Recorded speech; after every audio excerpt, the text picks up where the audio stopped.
आउ बीजेडी को कहा जाइछि जे जदि आपण आनिबे ताले कांग्रेस आपण को भरपूर समर्थन दब गृह सहित भक्त चरण दास आउ गोटे कथाटे मध्य ठेल देइचंती जे जदि बीजेडी और नवीन बाबू वास्तव रे एंकर आंतरिकता रही कि नारी निर्यातना को लेकिन लड़िबा पाई ना तो केवल बीजेपी विरोध रे खाली देखाड़िया टिके रास्ता उपरे विरोध करिकी पानी माड़ खाई ये आईसीयू को न जीवा पाई बा आईसीयू को जीवा पाई बोधो ये भारत वर्ष ये प्रथम घटना हम कि टिके पानी माड़ खाई चालिकी गले आईसीयू रु फेरले अर्थात पानी माड़े सीधा आईसीयू ये अनेक यहाँ पर प्रश्न कर एनिवे भक्तचरण दास कहवा कथा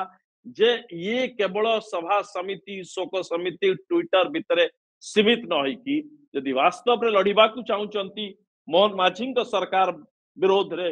बीजेडी ताले कांग्रेस पूरा पूरी भाव रे बीजेडी सहित छिड़ा हबो।